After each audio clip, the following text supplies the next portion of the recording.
tapat, matatag at maaasahan balitang tama at totoo lamang dito sa Pilipinas Network. Magandang araw sa ating mga kababayan sa Pilipinas at sa buong mundo. Huwag kalimutang pusuan ang video, sumubaybay at pindutin ang patingaw upang lagi kayong updated sa balita. Simulan na natin. Ayon sa bagong ulat, halos 10,000 kaso ng karahasang sexual na may kaugnayan sa mga tunggalian ang naitala sa buong mundo noong nakaraang taon. Formal lang isinama ng UN ang Israel at Russia sa kanilang blacklist para sa karahasang sexual sa gitna ng digmaan. Ang desisyong ito ay nagmula sa mga napatunayang ulat ng pang-aabuso ng kanilang mga sundalo, kabilang ang panggagahasa sa mga lalaking bilanggo na nagpapakita ng lumalalang krisis ng karapatang pantao sa mga rehiyong may labanan. Ayon sa ulat, ang dalawang bansa ay hindi lamang nasasangkot sa malawakang pang-aabuso, kundi aktibo ring humaharang sa mga investigador ng UN. Binigyang diin ng ulat na ang paggamit ng sexual na karahasan bilang sandata ay isang malubhang paglabag sa batas internasyonal. Sa kabila ng mga pagtatatwa ng magkabilang panig, ang mga nakalap na ebidensya ay nagpapakita ng isang nakababahalang sistema ng pang-aabuso ng mga pamahalaan. Tumuon muna tayo sa Israel. Kinumpirma ng mga investigador ng UN ang mga kaso ng sexual na pang-aabuso sa 31 lalaki, babae at mga bata na nagmula sa Gaza Strip at West Bank sa pagitan ng taong 2023 at 2025. Ayon sa ulat, ang mga pag-atake ng militar ng Israel ay kinabibilangan ng paulit-ulit na panggagahasa ng grupo o gang rape na ginagamit bilang isang anyo ng labis na pagpapahirap sa mga detonidong Palestinian. Kabilang sa mga partikular na paglabag na naitala ng UN laban sa mga puwersang Israeli ay ang panggagahasa gamit ang iba't ibang bagay, tangkang panggagahasa, direktang pag-atake sa mga ari, sapilitang pagpapahubad, at patuloy na banta ng karahasan. Ang mga malulupit na gawaing ito ay nagdulot ng matinding pisikal at psikolohikal na pinsala sa mga biktima na nagpapakita ng isang malinaw na pattern ng pang-aabuso sa loob ng mga kulungan.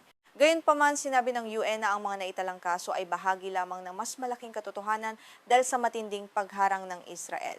Ipinagbawal ng pamahalang Israeli ang pagpasok ng mga eksperto ng UN sa kanilang mga detention center, hinarang ang kanilang paglalakbay patungong Gaza, at tinakot ang mga bilanggong Palestinian upang huwag magsalita tungkol sa kanilang mga dinanas na pang-aabuso matapos silang mapalaya. Sa kabilang dako, hinarang din ng Russia ang mga katulad na investigasyon hinggil sa kanilang sistematikong karahasang sexual laban sa mga mamamayang Ukrainian. Ayon sa ulat, hindi pinayagan ng Moscow ang mga tagamasid na makapasok sa mga kampo ng mga bihag ng digmaan o mga sibilyang nakakulong. Sa kabila nito, nagsikap ang mga investigador na makapanayam ang mga nakaligtas na nakalaya na upang maitala ang mga krimen sa digmaan. Sa kabila ng mga limitasyong ito, matagumpay na napatunayan ng mga investigador ang 310 na tiyak na kaso ng pang-aabuso ng mga sundalong Ruso. Kabilang dito ang panggagahasa, gang rape, mutilasyon ng ari at paggamit ng kuryente sa mga masaselang bahagi ng katawan. Ang karamihan sa mga biktima ng Russia ay mga kalalakihan, ngunit mayroon ding 26 na kababaihan at 4 na batang babae na nakaranas ng ganitong pagtrato. Nauna nang natuklasan ng UN ang Russia ay nagpatupad ng isang sistematikong pamamaraan ng sexual na torture laban sa mga Ukrainians, maging sila man ay mga sibilyan o mga sundalong binihag.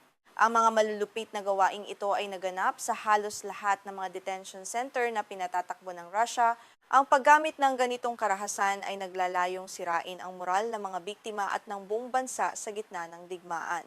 Sa halos 2/3 ng mga naitalang kaso laban sa Russia, gumamit ang kanilang mga puwersa ng higit sa isang anyo ng sexual na karahasan sa iisang biktima. Higit sa kalahati ng mga nakaligtas ang nakaranas ng paulit-ulit na pag-atake sa panahon ng their pagkakakulong. Karamihan sa mga biktimang ito ay nakapanayam ng mga tauhan ng UN sa mga teritoryong kontrolado ng Ukraine matapos silang mapalaya mula sa mga kulungan. Mariing itinanggi ng pamahalaan ng Israel at Russia ang lahat ng mga akusasyong nakasaad sa ulat ng UN. Sinabi ng embahador ng Israel sa United Nations na si Danny Danon na pinutol na ng kanyang bansa ang ugnayan sa UN Secretary General na si Antonio Guterres bilang tugon. Ayon kay Danon, ang desisyong ito ng UN ay hindi makatwiran at nagpapakita ng pagkiling laban sa Israel na kasalukuyang nakikipaglaban para sa seguridad nito. Sa isang pahayag sa social media, sinabi ni Danny Danon na nagsumite ang Israel ng mga ebidensya at detalyadong tugon sa bawat paratang, ngunit hindi niya ibinahagi ang mga ito sa publiko. Bukod dito, hindi pinayagan ng Israel ang Red Cross na bisitahin ang mga detenidong Palestinian mula pa noong Oktubre ng taong 2023, na lalong nagpatindi sa hinala ng komunidad ng mga bansa hinggil sa kalagayan sa loob ng kanilang mga bilangguan. Ang mga detalye ng komprehensibong ulat na ito, na kinabibilangan ng 77 bansa at mga armadong grupo, ay unang ibinahagi ng mga diplomatang Israeli sa UN bago pa man ito opisyal na ilabas. Kalaunan, ang buong kopya ng ulat ay na-publish sa internet ng Amerikanong site ng balita na PassBlue. Ang paglabas na ito ng dokumento ay nagdulot ng mabilis na reaksyon mula sa iba't ibang bansa na humihingi ng hustisya para sa mga biktima. Sa pangkalahatan, natuklasan ng ulat ng United Nations na ang karahasang sexual na nauugnay sa digmaan ay mabilis na tumaas sa buong mundo mula noong taong 2024. Ang mga pag-ataking ito ay nailalarawan sa pamamagitan ng matinding kalupitan at labis na nagpapasakit sa mga kababaihan at batang babae. Gayunpaman, ang mga kaso sa Israel at Russia ay nagpapakita ng isang kakaibang takbo dahil sa malawakang pag-target din sa mga kalalakihan. Ang pag-target sa mga kalalakihan at batang lalaki sa pamamagitan ng sexual na karahasan ay isang aspeto na nagpapakita ng tindi ng krisis sa Israel at Russia. Naitala ng UN ang hindi bababa sa 9 na kaso ng panggagahasa ng mga puwersang Israeli, kung saan ang karamihan sa mga biktima ay mga lalaki mula sa Gaza na tinarget sa loob ng mga detention center o habang sumasailalim sa matitinding interogasyon upang hiyain sila. Isang partikular na pag-atake ang naganap sa loob ng isang istasyon ng pulisya sa pamayanan ng Gush Etzion sa West Bank.